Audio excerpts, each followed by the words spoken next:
So this is our second meeting about essay number 3, and I wanted to begin by reviewing our schedule a little bit with you. So we are in week number 10, which is kind of hard to believe. It's gone very quickly. And we still have plenty of time left, but we are kind of in the home stretch. I mean, it's kind of nice to know now that you have one major project remaining, and furthermore, it's a continuation in some ways of the project that you have been working on so far. So if we look at the schedule, we are here at Thursday, November 4th. Just a couple of reminders that the college is closed next Thursday, November 11th, for Veterans Day.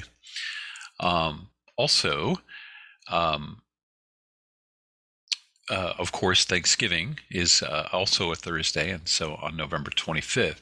So even though we have plenty of time for the first public draft of essay number 3, which is due on the 30th, let me make sure that I have that right. Yes, November 30th, Tuesday.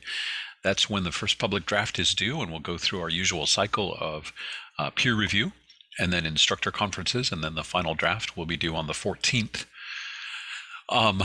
This month of November is going to go pretty quickly. The end of the semester always accelerates a bit. And of course, we are missing 2 classes due to days when the college is closed. So we have plenty of time, but of course, we also need to make sure we use that time wisely. So today I'm going to pick up a little bit with where we left off last time in terms of talking about the Toulmin model.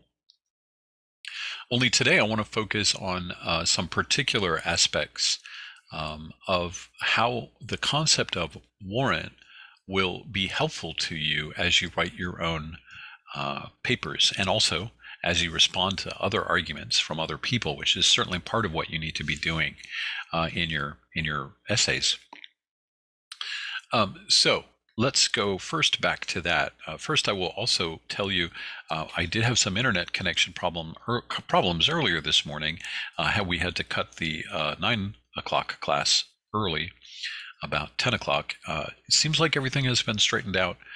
If I do disappear, I will. It hasn't happened this semester yet, but apparently today was the day. But if you do see me disappear, I will message you using my phone. I'll message everybody and let you know what's happening. But it seems to be that everything has worked back out and connection speeds are back to normal and so on. But who knows? It was a Buckeye problem of some kind. If we have time today, I also may want to talk about grammar a little bit. I don't think we've done any of that this semester, but I always like to touch on some of the most common grammar issues. And so one of those, of course, is related to the comma. And so if we have some time today, we'll talk about that just for a change of pace. But that's something else that we might do. Let me start, though, by revisiting Toulmin. I will not insult you by going back through the whole thing again. First, though, let me let a couple of people in to the waiting room, or from the waiting room, rather. Also, let me remind you that the recording of Tuesday's class is now available on the recorded classes folder. And if you did miss class on Tuesday, you may want to go back and watch that. There is a writing exercise in the in that recording, and so you can do that and turn it in and still get credit for it. Looks like one more person is joining us as well, which is great. If you're just coming in, be sure maybe before you go today to remind me to go back and mark you as present, but welcome to all of you. I was just saying that the recording for essay for class on Tuesday is available on Blackboard. And if you were not here on Tuesday, to be sure to go back and watch that and do the exercise in that. We may work with the results of that exercise again today, depending a little bit on time. But I'm going to start by going back quickly, reviewing basic concepts of the Toulmin model, and then talking a little more about what the uses are of the concept of warrant, especially when it comes to writing essay number 3. So if you'll remember, Stephen Toulmin was trying to construct a model of how an argument works. And in particular, he was not interested in classical models of argumentation. He was interested in how people argue on a regular, everyday kind of basis. And if you'll remember, the examples that I used last time were pretty common and everyday. So today we're going to look at some examples that are more sophisticated, that are more typical of the kinds of arguments that you might do in your paper, okay? More academic level arguments, if you will. But those three basic elements, just to review, are the claim, right? The claim is the main point that you are trying to make. And so specifically, a claim is an argumentative thesis statement. What it is it's the statement of your opinion, right? It's a statement of your opinion on a debatable issue. In order to make something an argument, however, you need at least two things, and that's the claim and the grounds. The grounds is pretty much anything that you believe will support your argument. And just, to remind you, Essay 3 is all about argument. You are proposing a solution to a problem and arguing that your solution is the best way to solve that problem. And you're also arguing against the other proposed solutions that might be out there. In other words, part of your job is to argue for your solution, and part of your job is to argue against other solutions. And you don't want to do that in a way that says that all other solutions are terrible and your solution is amazing. Instead, of course, you want to be a little bit more nuanced about that. So, for example, you might say there are lots of other great solutions out there, but mine is better and here's why, that kind of thing. You don't want to alienate people that you're arguing against if you don't have to. The third piece of the Toulmin model is the warrant, and this is the thing that's kind of new. This is the tool that I want you to pick up out of talking about the Toulmin model. It's not necessary that you remember all the details of how the Toulmin model works, but if you understand the concept of warrant, it does unlock a great deal when it comes to arguing with other people. Many times, the real substantial part of an argument is happening at the level of the warrant. So we'll skip ahead because claims and grounds are pretty straightforward, and we talked about them last time. It's the warrant, really, again, that's the new thing. Let me make sure I have the chat open, by the way, so that in case people have questions, you feel free to jump in there. You can also speak up as well. So our definition of a warrant was the inferential leap that connects the claim with the grounds. And I kind of made fun of that definition a little bit last time and saying that it sounds great, but what does it actually mean, right? It's a pretty abstract concept. So I think it makes more sense when you look at an example, which we will do again in a minute. First, I will review the examples we used on Tuesday quickly, and then we'll look at some new examples. But an important thing to remember is that warrants normally are unstated. They're implicit. They are implied rather than explicitly stated. And in fact, sometimes the person who's making the argument may not even be aware of what their warrant or warrants actually are, because they're assumptions that we make. And so sometimes we don't even examine our assumptions. And that can be a place where we fail when it comes to argument, because we might assume that our listeners know something or agree with us in some way that they do not. We might assume that our readers see the world the same way that we do, and they may not.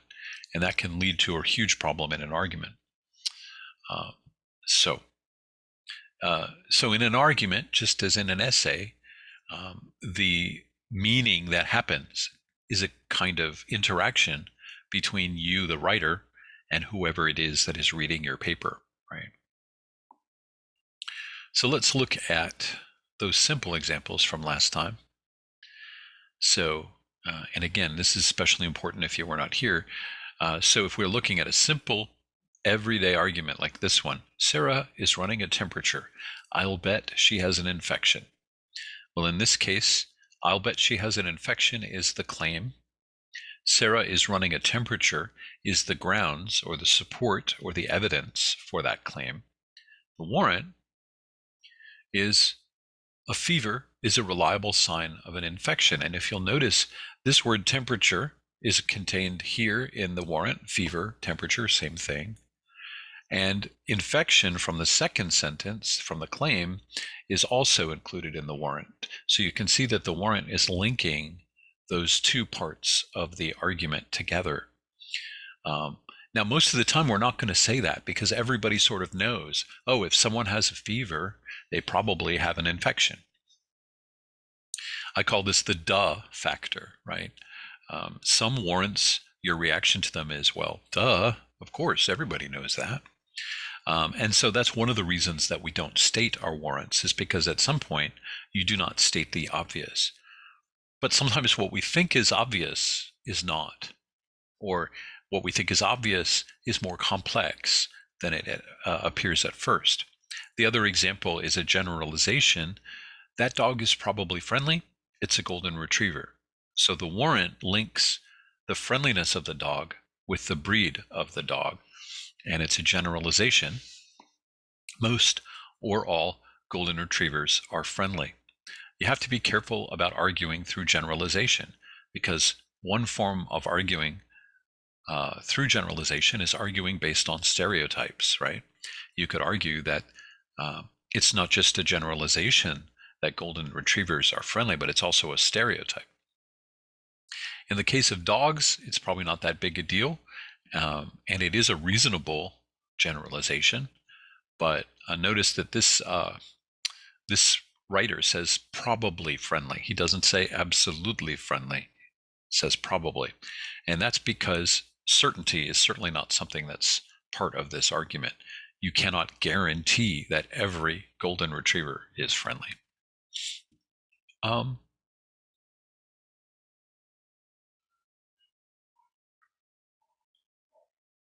So here's some sample arguments that we looked at on Tuesday. Claim grounds warrant, that's the Toulmin model. And notice that the claim and the grounds are kind of on the surface and the warrant is below them, supporting them. The Mudheads are likely to win the game tonight.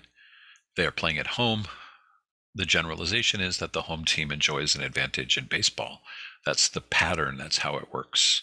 And again, we normally don't say that. We don't have to state the warrant. In this case, Slumdog Millionaire is an excellent movie. The grounds, it was nominated for 10 Academy Awards. And we assume that if a movie has been awarded or nominated for an Academy Award, it must be good, right? Even better, if I suppose, if it wins. We used this example. Rick was probably in a fight, and the grounds were he has a black eye. And of course, we know there are other ways that person can get a black eye, but the pattern is there, and the unspoken assumption is that a black eye is a reliable indicator that a person might have been in a fight. But again, we're saying probably. We're not saying Rick was definitely in a fight because we did not see the fight. But we're going on our evidence, which is that he has a black eye. And then finally, last simple argument, claim grounds warrant. Surfing at Cherry Grove Beach right after, or any beach right after it rains, you risk getting a bacterial infection. The grounds that runoff from the rain washes bacteria into the ocean, or in our case, I guess, into Lake Erie, right? Cause effect is the warrant. Bacteria causes people to get ill, and again, most of the time we don't need to say that because everybody knows that you can get sick as a result of exposure to bacteria, right? So that's the basic pattern. So let's take a look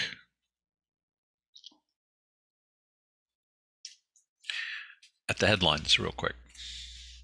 We don't have to get into any arguments about the news, but here is what's on the front page of CNN. I'm happy to check another news source if anybody wants me to. It doesn't matter to me. But on CNN, if we take a quick survey of issues, we can see, for example, some argument about vaccine mandates. We see some of the election results from Tuesday. We see something about the concept of executive privilege and whether it applies to former presidents like Donald Trump. Any other issues mentioned? It's interesting that they're not mentioning the Supreme Court on this page, but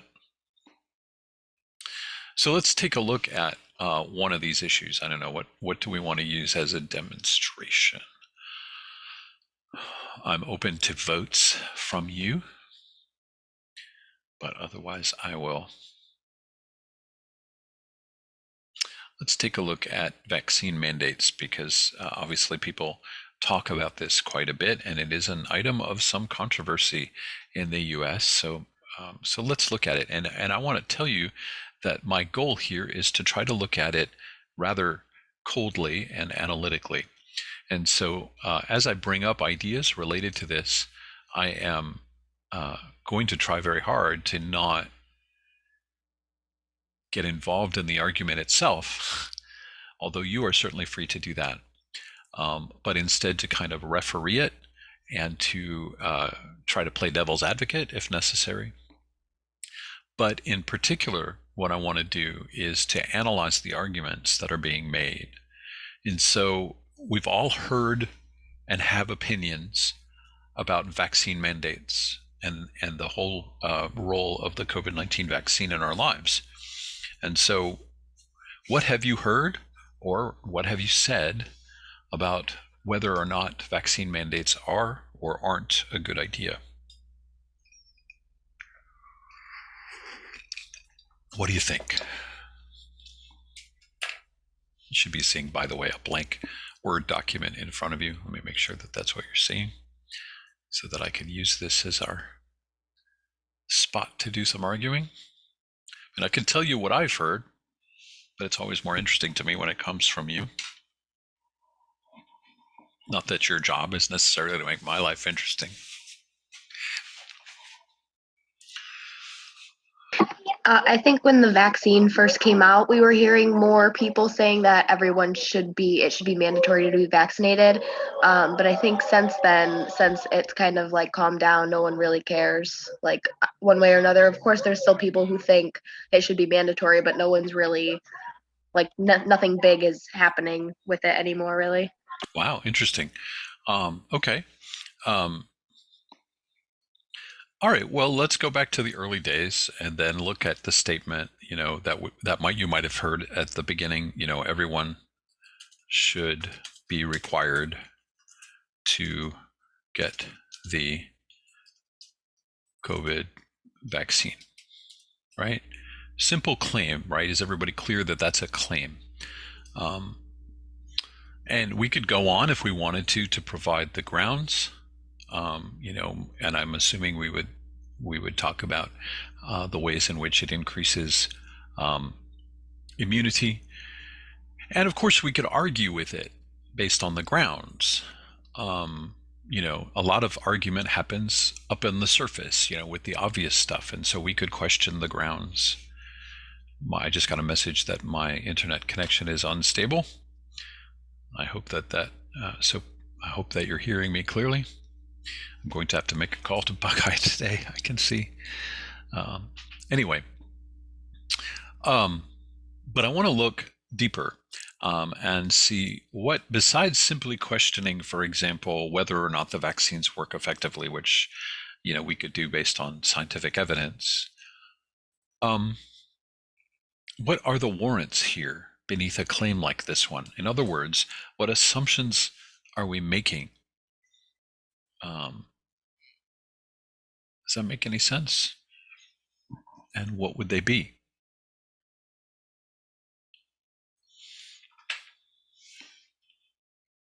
We might modify the claim a little bit.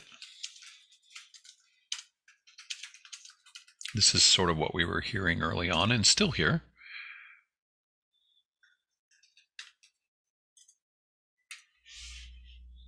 And I'm going to clarify my terms a little bit. Okay. So in a statement like this one, let's say that this is a version of a claim that someone is making.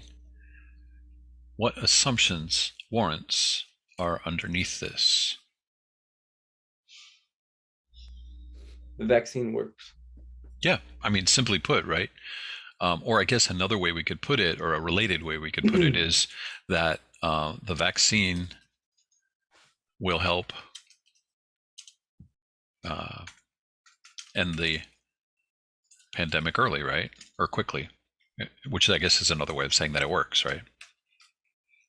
In other words, if we're going to say in order to do this, we're assuming that it will do that, right? Um, any other assumptions? Maybe some that are less obvious. I think maybe one assumption that this statement is making is that the pandemic will end, that it won't just keep mutating and that'll just be something that we eventually have to learn to live with. Interesting. Yes. We are. I mean, obviously, it's implicit in the statement that the pandemic will end, because, yeah, that makes sense. That's a good one. I mean, some of the scenarios definitely have involved, I can't remember the exact word for it. There's a word for when it becomes endemic, I think is the word.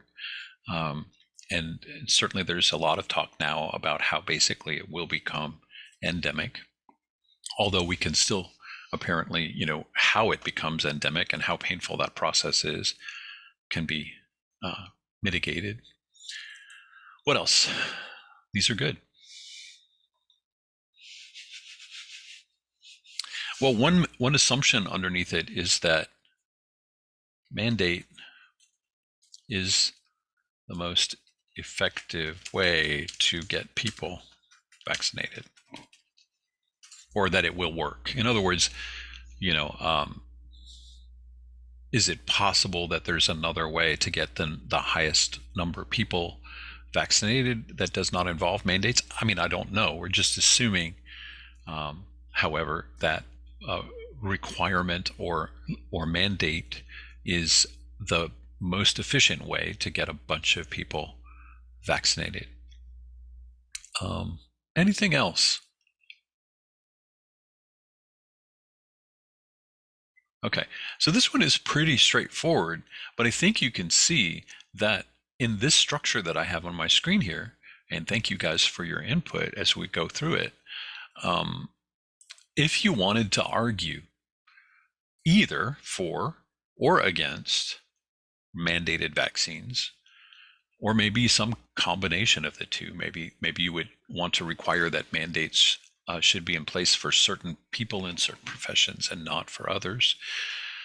But in any case, looking at these deeper assumptions is really the key to making the argument work. And in particular, that middle one, the pandemic will end, that really kind of throws the argument into a different arena. It doesn't invalidate the concept of vaccination, because we don't necessarily know what it means when a pandemic doesn't end, but it certainly complicates the argument. And if you ignore it, I mean, I don't know if you could sort of, I was thinking about my reaction when you brought it up, and my brain was like, wait, you're throwing me a curveball, and I think that's important that we be aware that there's a curveball out there, that there's a another angle that maybe isn't immediately apparent from the debate that we're having. Go ahead, Delise. I see you in the chat. I don't know how long you've been there, but go ahead. I see that your mic is on, but I'm not hearing you. If you're talking, that is. Are you there? All right. Well, okay. Yeah, please go ahead.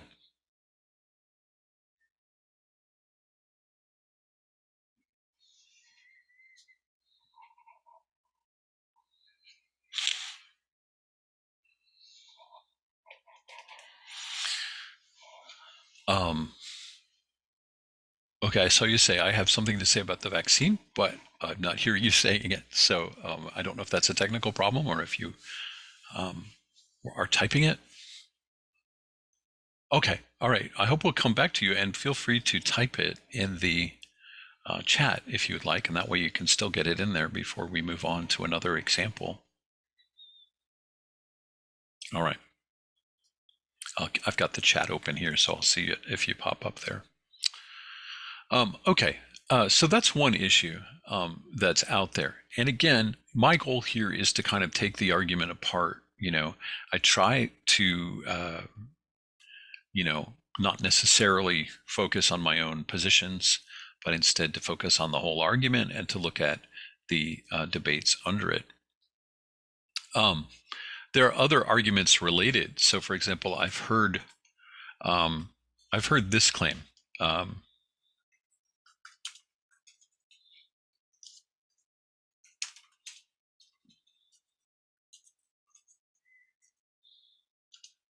And again, please remember this is a claim I have heard, and I will also look at another claim that I've heard on the other side, I guess. Okay.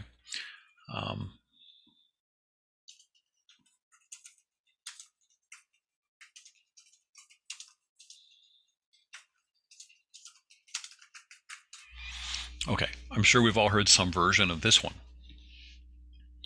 And in this case, what are the assumptions made underneath a claim like that one?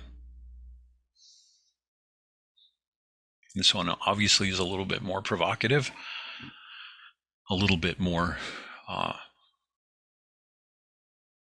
controversial. But what assumptions are being made by someone who might say that? I think they might assume that infection is going to be deadly or, come with serious consequences for the vaccinated. Okay, that's good. Which I guess would mean, which would heighten the sort of urgency, right? Because obviously if someone said it increases the risk of infection, but infection isn't that bad, then that's one thing. But if the risk of infection, if infection is something that is serious or deadly, then that changes the seriousness. Anything else? Here's one of them, but I'm not rushing.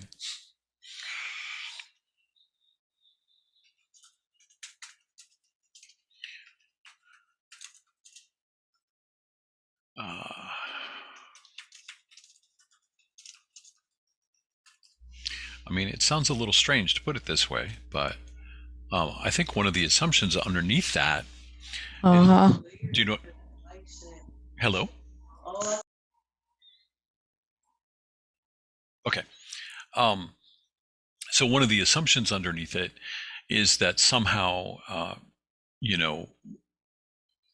we are obligated to not just protect our own health, but to look out for the health of other people.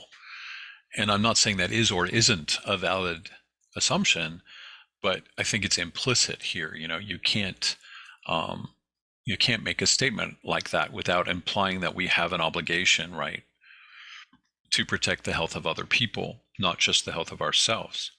And you've seen a similar claim. Let me try to express it, and you can tell me if I'm expressing it well or not. Go ahead. Mr. Shannon, so I do have stuff to say. I was finally able to get my mic to work. So perfect. Go ahead. So from what we was just talking about like why should people get the COVID vaccination shot? Right. So I this is no offense to people who do believe in getting that shot, but I personally don't think it's a good idea because my kid's father, they did get the shot, but they still ended up with COVID. So I personally just feel like it's still a waste. But again, this is no offense to people who are getting it and believe in it. Okay. But can I ask a question? How is he doing? I mean, he's doing okay. Like it's not as bad, but him and his mother caught it. Mm-hmm. So yeah. So just talked to him yesterday and everything, but it's not bad, but it's still not good either. Right. And actually, you remind me, I don't know if I told you guys this, but, toward the beginning of the semester, my oldest daughter she's a graduate student at Ohio State.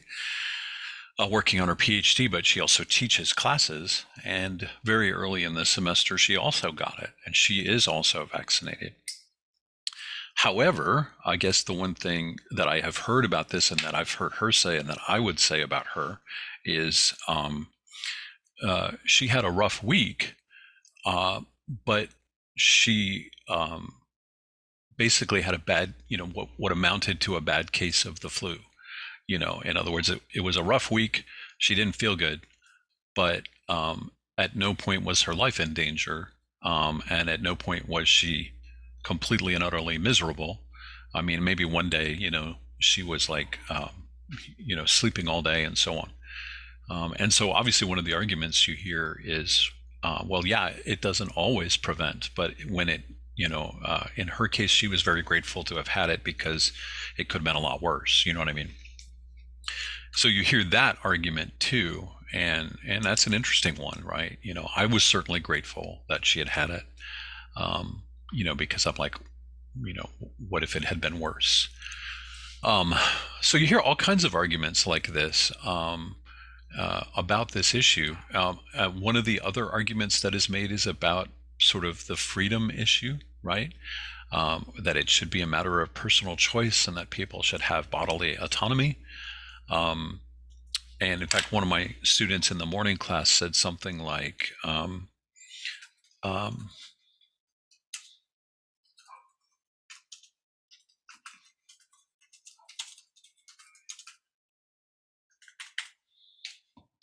forget exactly how she said it.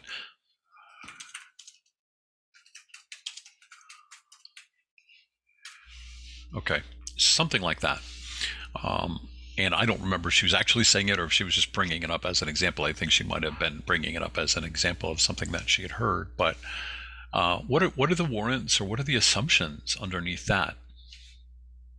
In other words, these are folks who object to the requiring vaccination because of the belief that it violates a right to bodily autonomy.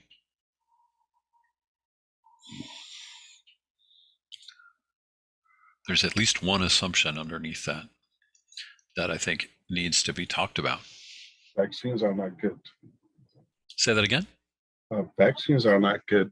I mean, there's an assumption, since a vaccination mandates violate my right, since it does something not good, maybe when you get vaccinated. Okay. So that's what I'm assuming. Okay. All right. So you're saying that's one of the assumptions underneath this? Right. Correct. Okay. Yeah, possibly. I think the first assumption, though, is simply that we have a right to bodily autonomy, and I'm not saying that we don't.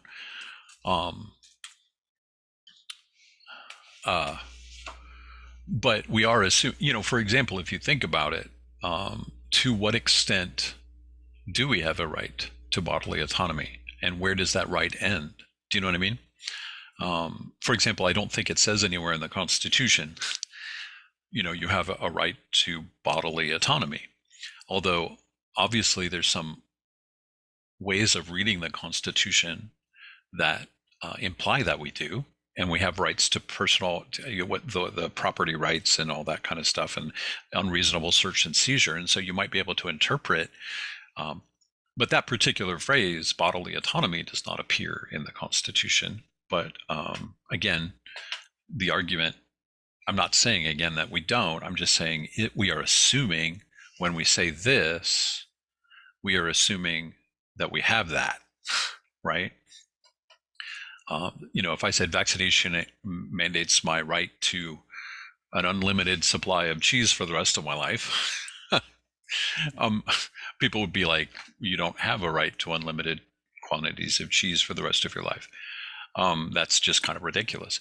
In this case, though, it's not ridiculous. It is very much a right that either we legally have, or we believe that we should legally have if we don't already. And so I think if you were going to write that paper, you'd have to spend a big amount of your time on that question of bodily autonomy. First of all, you'd have to talk about what it means. And second, you'd have to talk about where are the limits, right? Because presumably there must be some limits to it. Like if something about, well, I don't know, are there? maybe, maybe not. I think you're all trying to be careful, and I'm trying to be careful too. So we can move on and talk about a different subject, but go ahead. One of the limits is like when the vaccine first came out, people were saying like, oh, it's mandatory, and then obviously once the mandatory word comes out, people start to freak out no matter what. But they were trying to press like the bodily autonomy thing doesn't apply when getting a vaccine could help other people. Okay. You know what I mean? So that's just statement wise. Yeah, right. So it's kind of a combination of like this idea here, might be the limit for this. Do you know what I mean?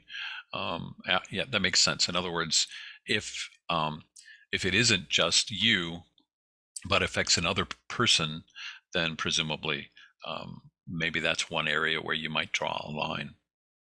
One thing that's interesting is we hear a lot of reaction about vaccination mandates, but we have them already. Do you know what I mean? I mean, in order to go to school, you have to get your kids vaccinated, right? See, I'll just drop that a little more. Right. Like every time I take my daughter to the doctor, they're like, oh, do you need paperwork to put her in preschool? Like, because Right. you have to have the sheet to put your child in preschool that they're vaccinated and so many different things. Right. And generally speaking, although there are certainly those who object to those things, and I believe there are, for the most part, are exceptions available legally. It's interesting that the COVID vaccine seems to create a lot more conflict than, say, the measles vaccine, although obviously there have been cases of people refusing to get the measles vaccine too. But it's interesting, in which case then we would have to talk about, well, what's the difference between them, if there is any, and blah, blah, blah, and why the COVID example seems to create more tension than some of the others do. All right. Well, I think we've done a good job at what I wanted us to do, which is essentially to be able to explore for a little bit the implications of warrants in a more sophisticated argument, right? And I think you can start to see that if you don't pay attention to the warrants, you really can't argue effectively. And you also have to think about what warrants are underneath the statements that you yourself are making in your paper, and what other people might be able to dig out underneath the statements that you're making. Remember, you have two primary jobs in essay number 3. One is to argue for your solution, and number 2, to argue against those who disagree with you, basically, right? Part of your time you're arguing in favor of your own position, part of the time you're arguing against other positions. And so you have to be aware of your own warrants in order to be sure that kind of your argument is as strong as it can be. And you're also weirdly kind of looking for weaknesses in other people's arguments, and so that you can figure out how to respond to them most effectively. Let's look at one more example before we move on. And I wanted to look at a case that affects me personally, but you may not care about as much. And that's this story right here about my home state. And actually, that story really isn't the story. The story is simply about what happened in Virginia on Tuesday. And I think it makes an interesting study of a case where warrants are interesting and can be either used or misused. Does anybody know what happened in Virginia on Tuesday? You're like, I don't care. It's fine if you don't. The governor voting? Yeah, right. Okay. Right. So let me get some blank space here. Right. So what was the result of the governor, the election in Virginia? Do you remember? I know Youngkin, right? Yeah. Youngkin, Glenn Youngkin won the election in Virginia, and he is a Republican. And so before we go further with why I want to use this as an example, let me ask you this. What do you know about Virginia? Because this is all relevant to the warrant thing. I promise. I'll make the connections. What, if anything, do you know about Virginia? You can torture me like my kids sometimes do. We were driving through West Virginia one time, and my daughter said, "Dad, isn't this where you're from?" And I'm like, "No." And I'm sure a West Virginian would react the same way, but I'm like, West Virginia is not the same as Virginia. Even though, of course, they used to be one state. Go ahead. I hear someone with a mic on. Oh, yeah, sorry. Yeah, so Virginia last election, Biden won that by like 10 points. Yep. And so it's kind of a shock that Terry McAuliffe lost by 3 points. Yep. And of course, there's that, there's a bunch of factors going into that. The story that was in Loudoun County with the boy in the girl's bathroom. And then there's the critical race theory and all that kind of thing that's been getting talked about. Right. So, yeah, let's look at that because if we go back a little bit deeper, I mean, we can make much more basic statements about Virginia. Like, I mean, would you characterize it, first of all, as a southern state, a northern state? What? Let's start there. Again, if I'm being obvious, trust me, it's not always obvious.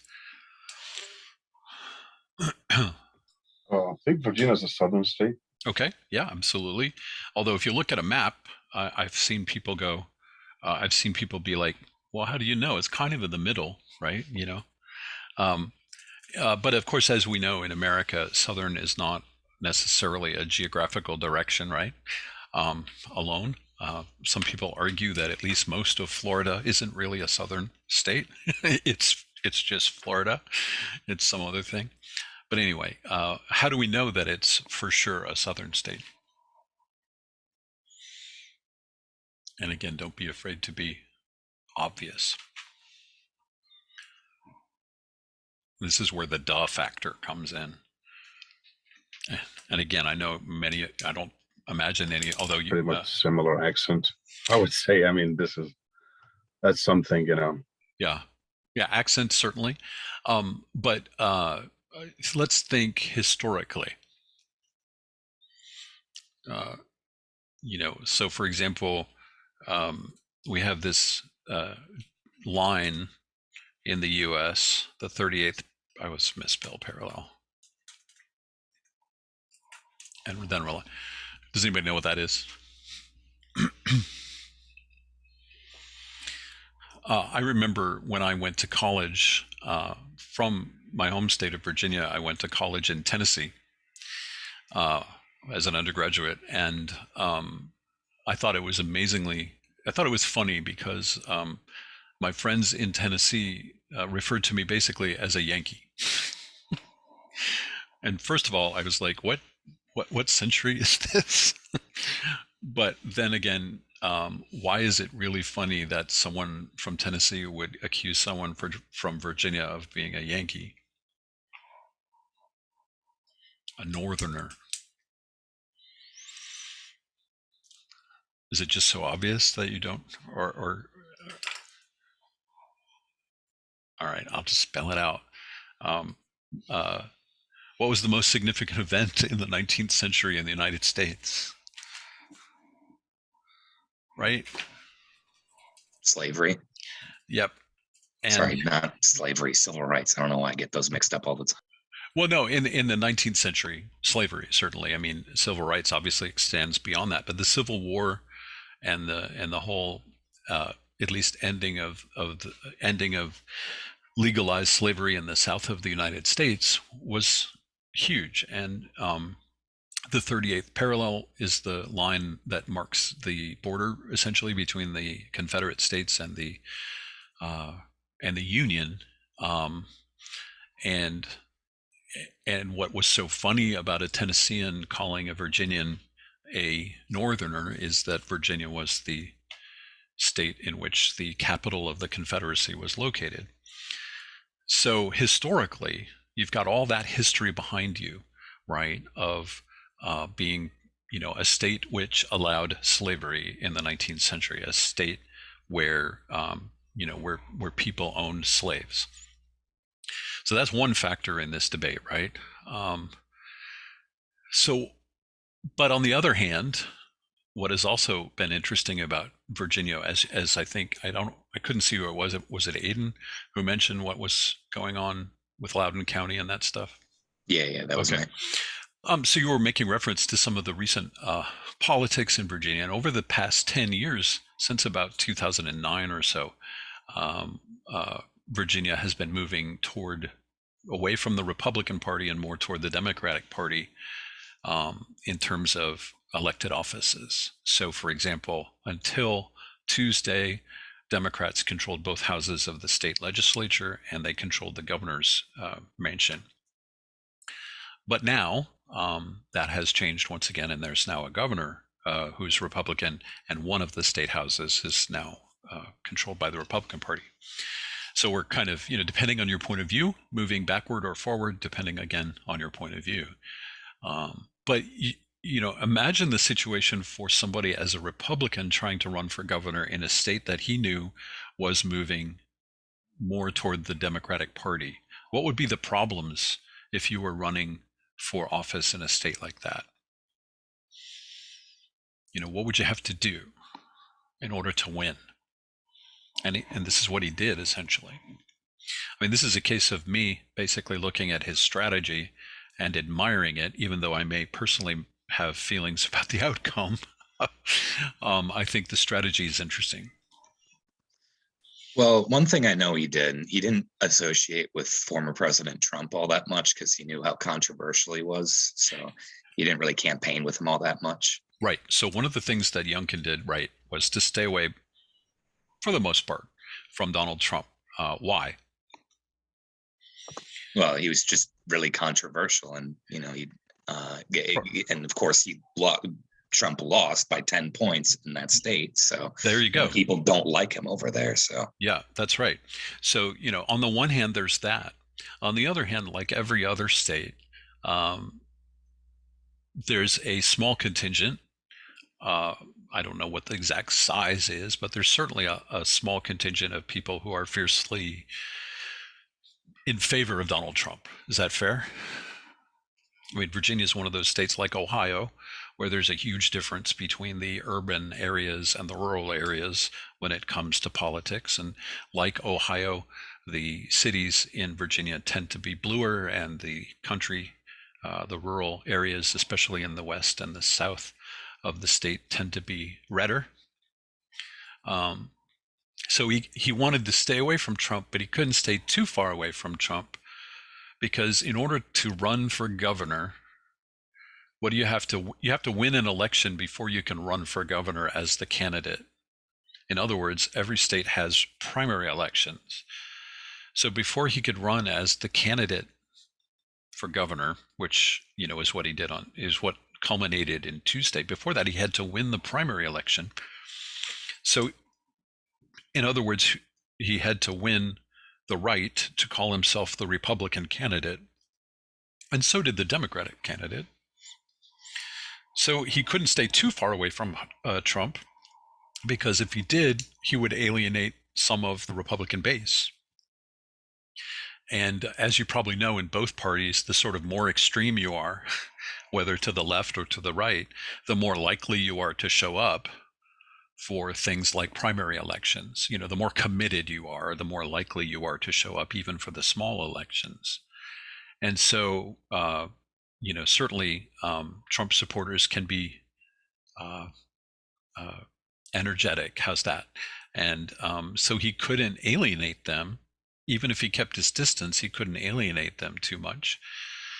But you're right. Biden won that state by 10% in 2020. And so he couldn't get too cozy with Donald Trump either. So what he did was actually really interesting. And I think you feel free to jump in if I'm analyzing this in a way you disagree with. But I think for the most part, he stayed with positions that were pretty moderate. In other words, pretty middle for the most part. But he did have one issue. One thing he said very often during his campaign that I think may have made the difference between winning and losing.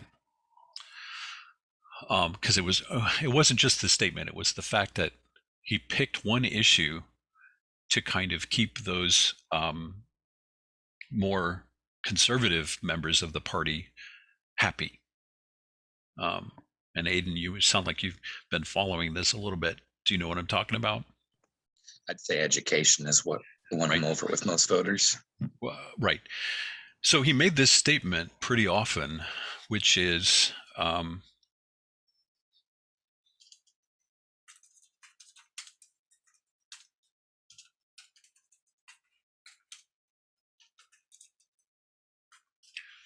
that statement. This is, does anybody know what I'm talking about? I'm sure you probably do. I'm sure Aiden, you do. What is CRT? Someone in my class the other day said, cathode ray tubes, which I thought was funny. That what old televisions used to be made out of? No, not cathode ray tubes. This is the common abbreviation, of course, for critical race theory. And if you think this is an issue in Virginia alone, you're wrong. Obviously, it was a big issue in the school board elections in Perrysburg and in Sylvania, interestingly. And it's certainly been talked about. What are the assumptions underneath that statement, including the most obvious assumption underneath that statement? In other words, what are the warrants, I guess is what I'm asking. Well, I'd say the most obvious one is that critical race theory is obviously just bad. Okay, yeah. They don't want to be taught. And again, remember that what we're saying here is these are the assumptions. I'm not saying that necessarily I think CRT is bad. I'm saying this is one of the assumptions underneath a statement like this. So yeah, why is it? Sorry, my computer's annoying me. So one assumption apparently doesn't want me to tab over. So CRT is bad. Even more basic assumption, though, than that, I would say. Is there anything even more basic than that?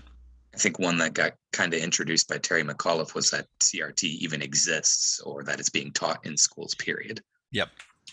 CRT is being taught in Virginia's public schools. And that really is the key one for me.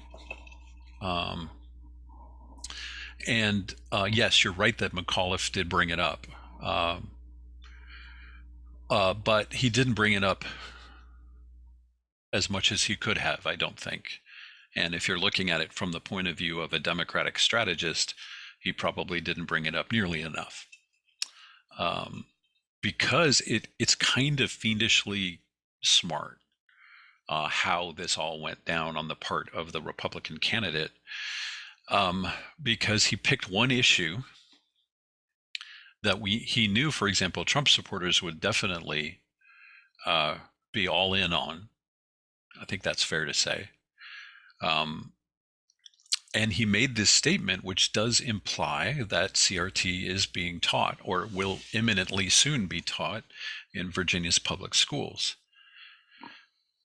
But it created a real problem, and the problem is, at least from my point of view, and from the point of view of pretty much, well, let's just say it: CRT is not being taught in Virginia public schools. It's not being taught in Ohio public schools, for that matter.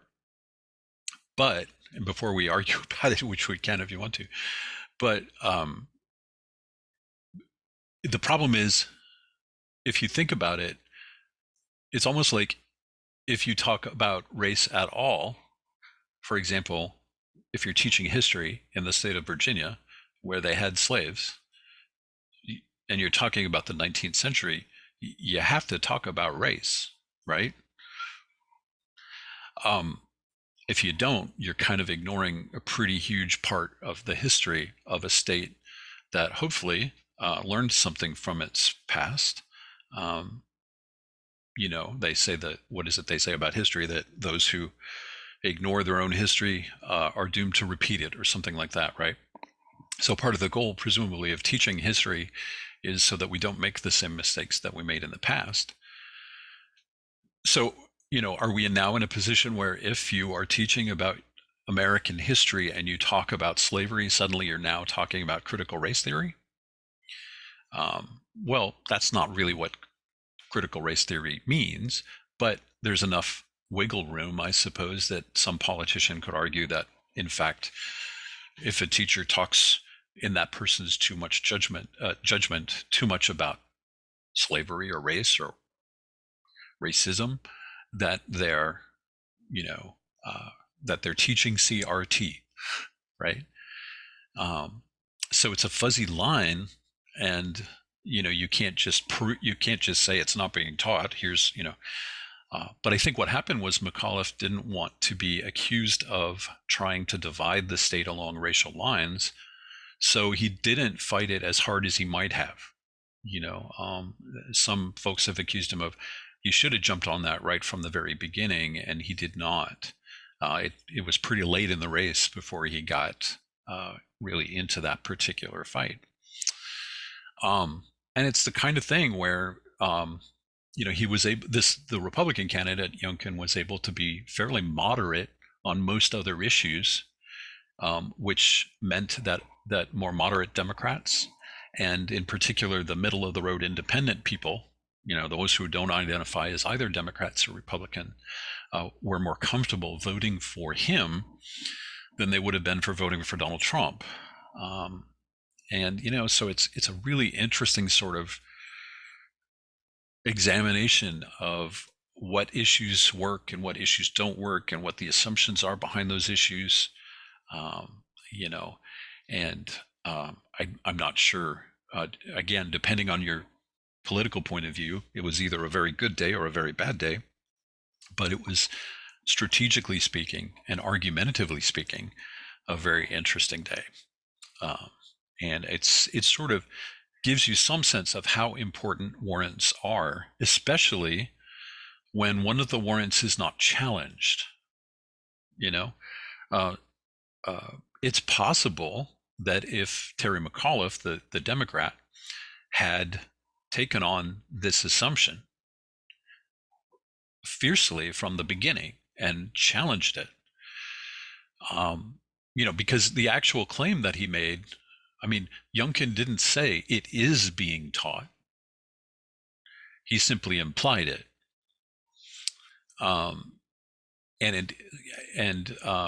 Perhaps because McAuliffe didn't pull that assumption out and then attack it, that may have been a factor in his loss.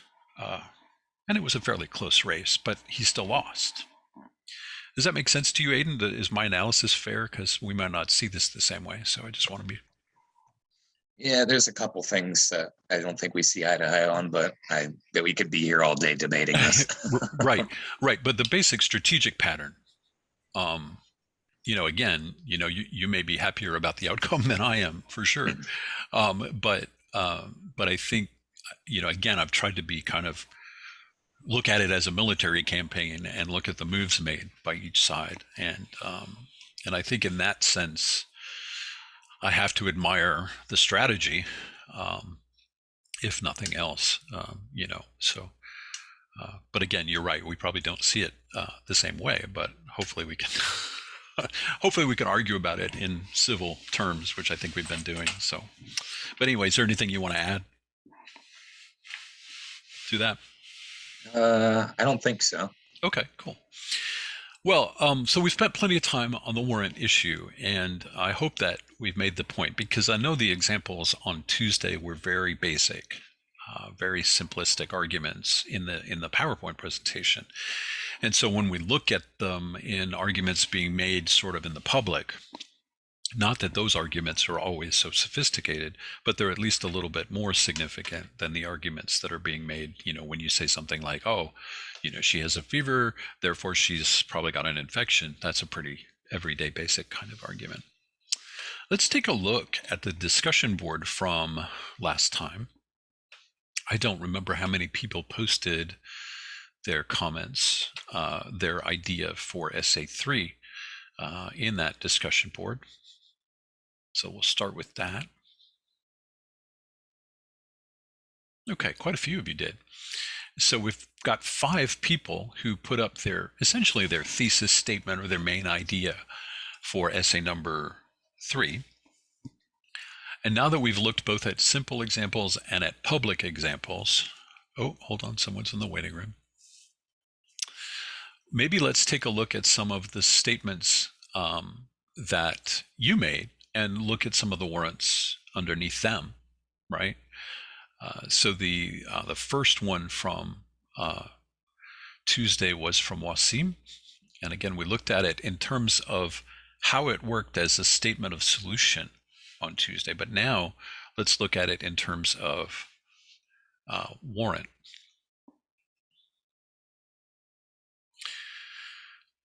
Okay, so remember Wasim's paper, the problem that he was writing about, and Wasim, feel free to jump in if you want to, especially if I misrepresent.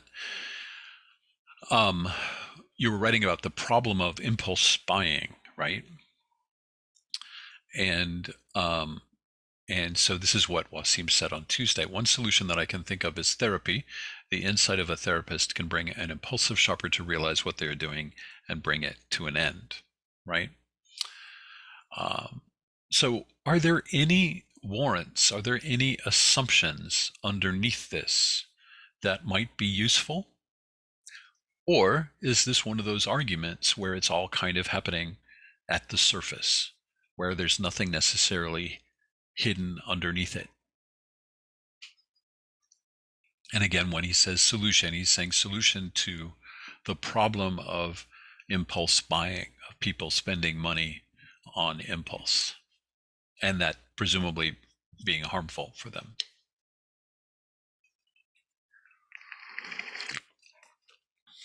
This one is pretty straightforward. I mean, there's one assumption, I think, right, which is, but it's not even an assumption because he actually addresses it in the argument. He says the insight of a therapist can bring. So I guess the first question is, well, does therapy work as a solution? And he goes in to give in the grounds. He gives some argument that therapy can, in fact, help in that situation. So for Wasim, at least, I'm not seeing any warrants that are potential problems for his paper. Does anyone else see? Go ahead. Yeah, sorry.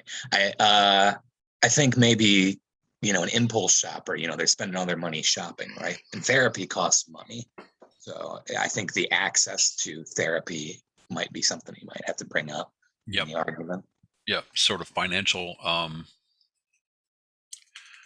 yeah.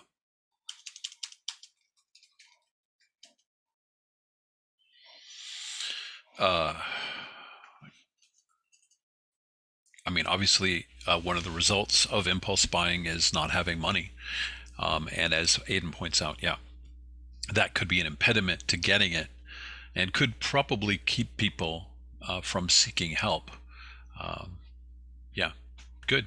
Anything else?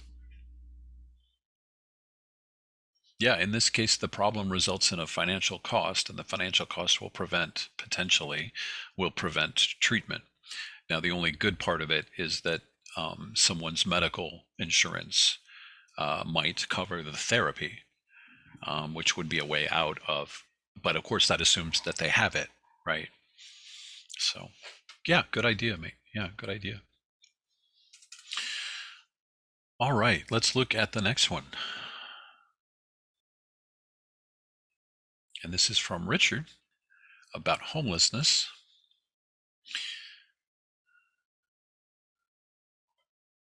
I believe one thing that can be done to at least partially solve the problem, that is homelessness, at least 2 to 3 days out of the week, we could have people who are committed to solving this issue get together and pass out job applications and have one-on-one conversations with the homeless to try and get them on the right track. Or if already in power to employ someone, even offer them a job on the spot and help them earn some money and take that next step toward bettering themselves. What are the assumptions here? Well, I think maybe it assumes that all homeless people want a job. I'll just bring up an anecdote from my uncle. He saw Taco Bell, that said it was going to hire, the same day, $14 an hour or whatever. And then he saw a guy holding a sign outside of it saying he needs money, literally right outside of it. Right. So that's one assumption, right? That we're assuming that people actually want a job. Fair enough.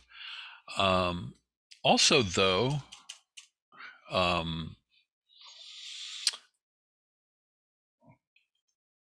suppose another assumption is that jobs, I don't know, cure isn't the right word, but that most people who are homeless are homeless because they don't have a job. And that's not a crazy assumption. I'm just saying we're assuming that, right? Is that the primary reason, unemployment, for not having a home? It's certainly a factor, and Richard's paper is certainly addressing that factor, right? Although it is maybe complicated by this one. I suppose, what do you do if people don't want jobs? Yeah. I was gonna say something about that. I think that statement is not true, that all homeless people want a job, because I have encountered numerous homeless people that say they don't want a job. Like, they've been laid off from work and they've been homeless for a while and they don't want a job. Okay. Because they like being homeless, because they really have like no responsibilities. They can wake up whenever they want. They can go wherever they want, at least as long as their body allows them to. Right. Yeah, and to be clear, I wasn't saying that was true. I was saying that maybe that was one of the assumptions being made, right? Yeah, okay. Yeah, just clarifying that. But yeah. And also the way we're talking about it is a little bit it's easy to get judgy about this issue. Okay. I feel like one of the main reasons that we get judgy is because the type of quote unquote homelessness that we see is people, like he said, standing on the street in front of Taco Bell, who are people who are asking for cash. And that's what a lot of police stations around this time post pictures like that, and they show how much panhandlers make, and they say, if you would really like to make a difference, please donate to your local food bank and stuff like that, because people who are indeed homeless want food. You know what I mean? They go to the food bank and they receive food. Obviously not everyone receives the help that they need, but usually when you do see those panhandlers, you're seeing people like I saw a post on Facebook, and it was a police station, and they said that he was a known alcoholic or whatever, so he would then use that cash to go get alcohol instead of food. So I feel like that's why we believe homelessness is like that judgment, like you said, is because that's what we see. We don't see the people going to food banks asking for help and going to get assistance from the government and stuff like that. We don't see that, so that's not what's in the front of our brain. Right. Interesting.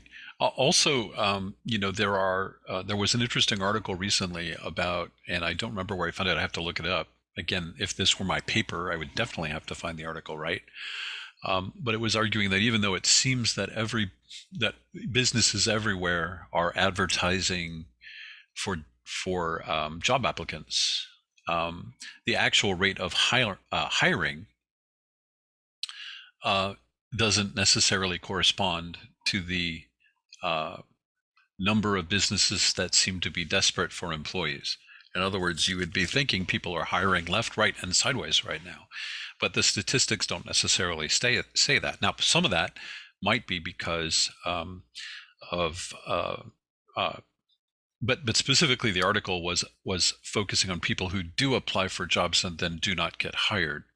So that complicates that a little. The story about Taco Bell, for example, although you obviously are raising a good point, which is, you don't have to drive more than a block or two to find some business with a sign that says we're hiring. Does that mean they are actually hiring and that people are, the actual hiring is taking place? I don't know what the statistics are on that.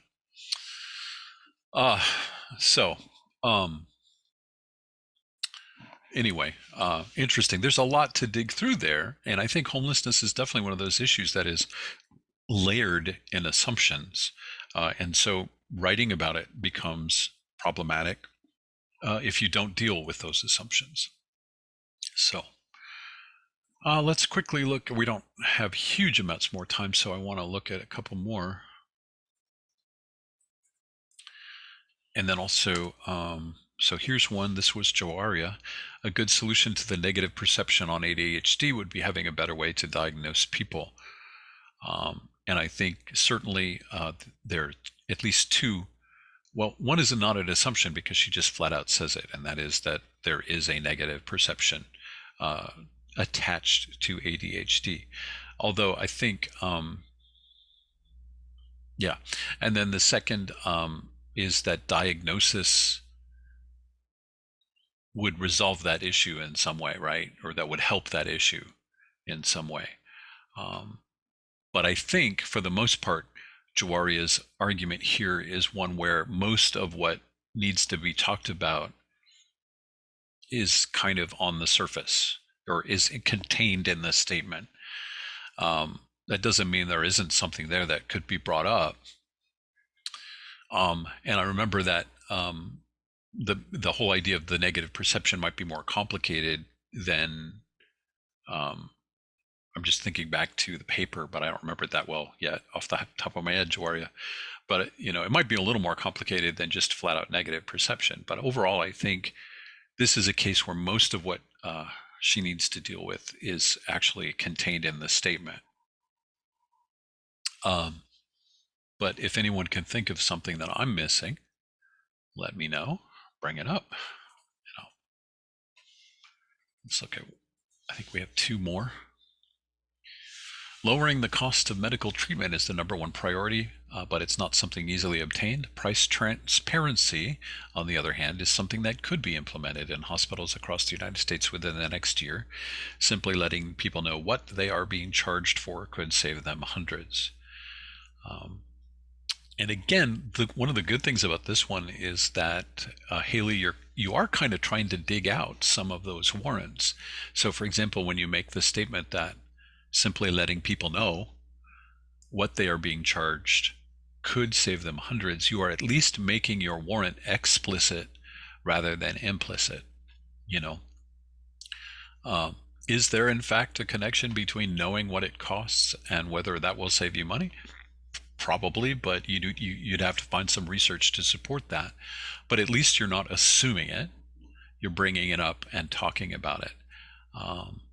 What else? Yeah, I think that's, and obviously the other thing is not, you're not assuming it because once again, you're stating it explicitly that even though we couldn't lower costs very easily, we could at least publish the costs. That could be done fairly easily. And that's like your second sentence. So I think that some of those warrants are being addressed in the actual text of your solution. But again, I'm just one reader for now. I hope a perceptive one, but not the only one. It takes multiple eyes.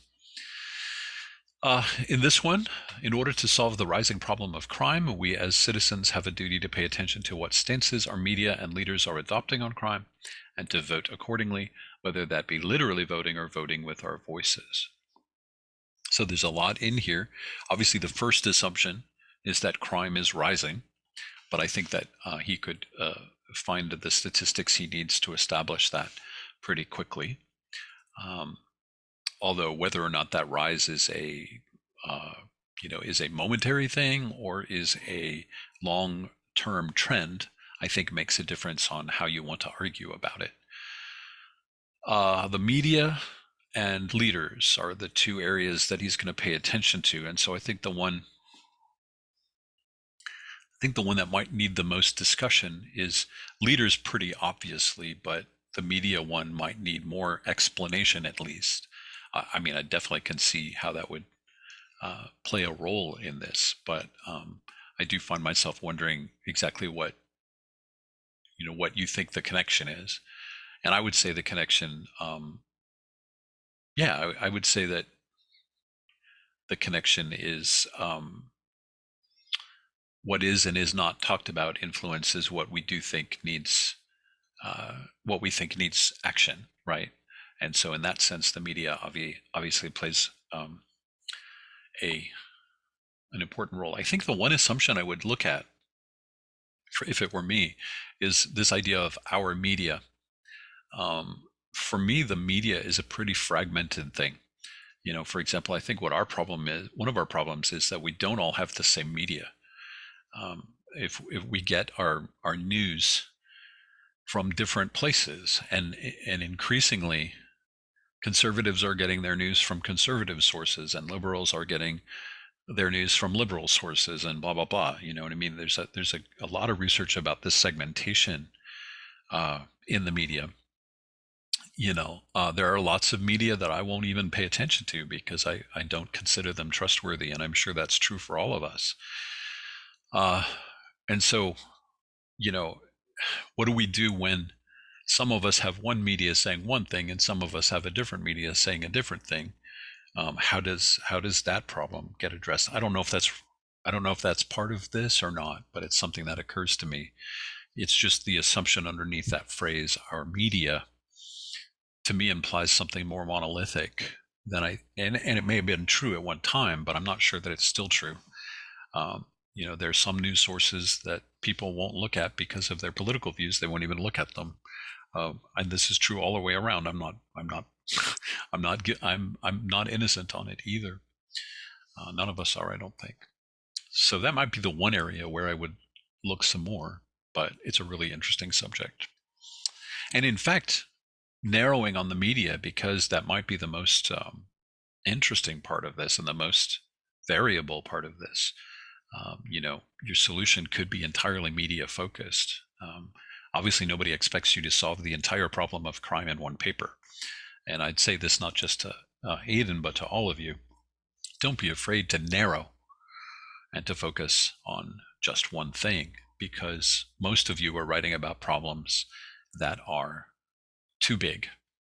I don't mean that that's a bad thing. I just mean 2,000 words isn't a lot. And so it doesn't take much for you to kind of exceed the capacity of 2,000 words to make a specific, clear argument.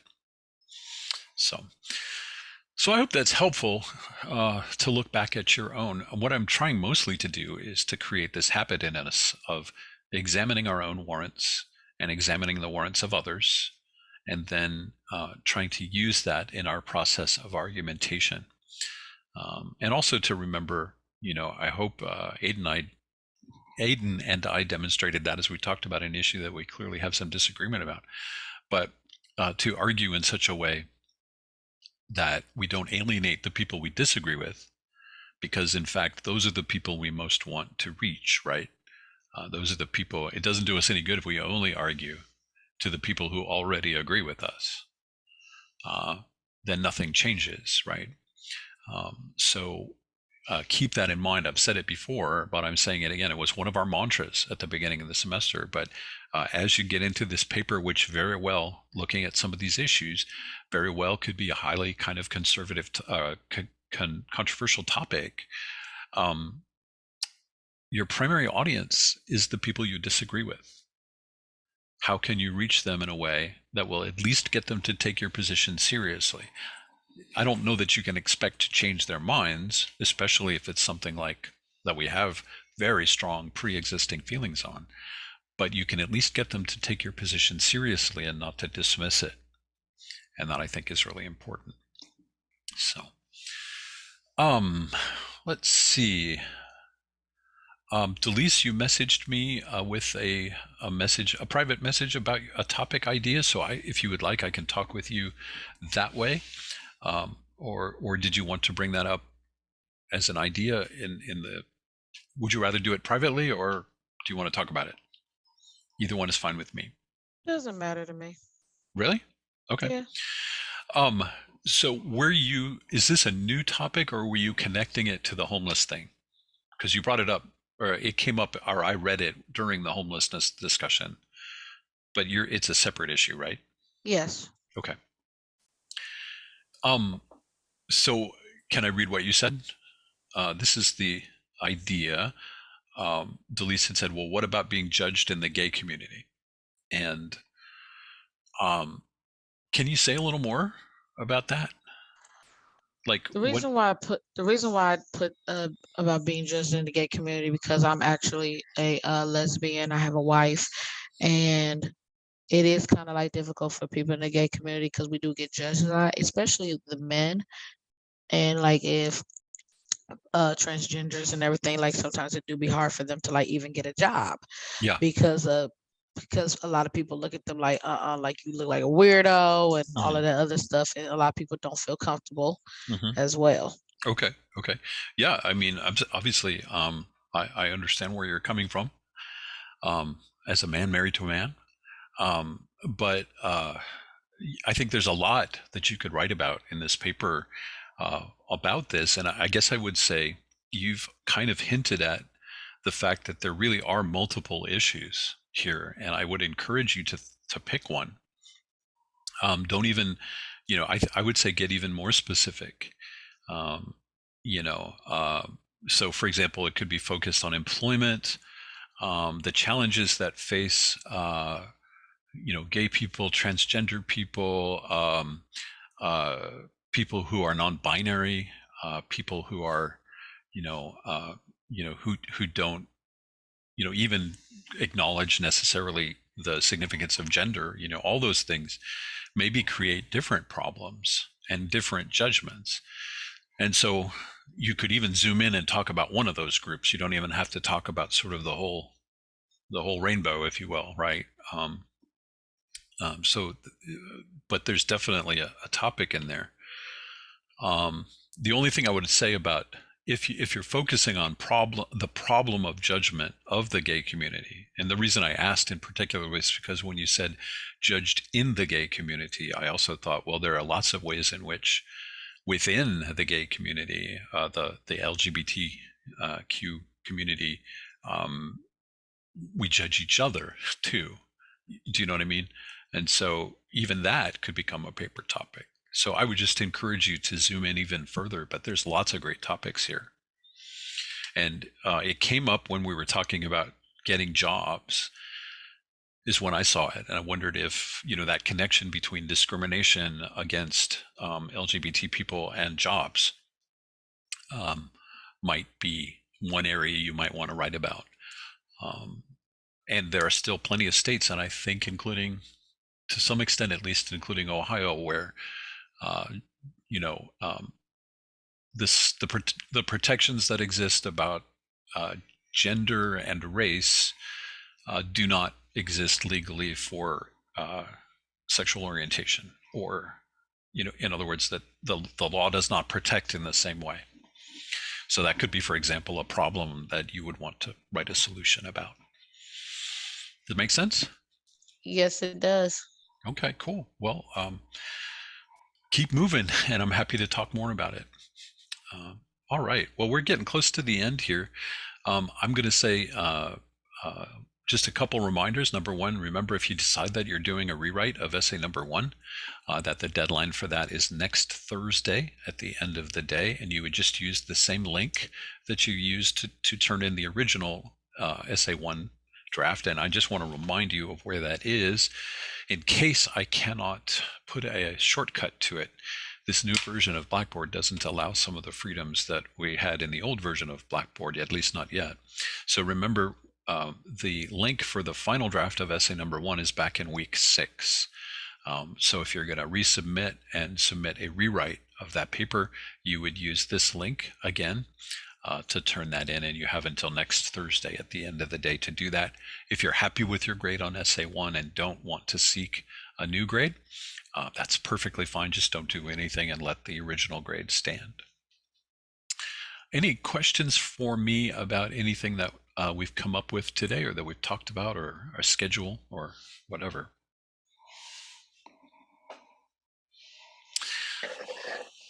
Go ahead. So I know that we, like, when we do our one-on-one meetings, that you record them. Where can we find those recordings, like, for the future for SA3? They should have been in the gradebook.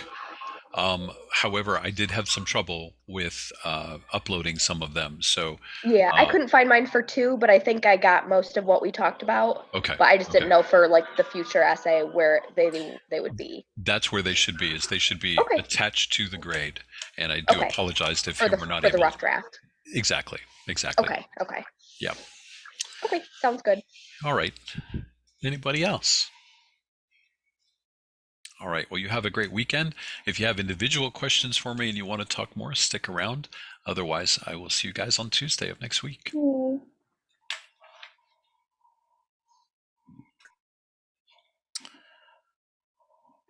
we'll turn off the recording. I don't usually record the question part.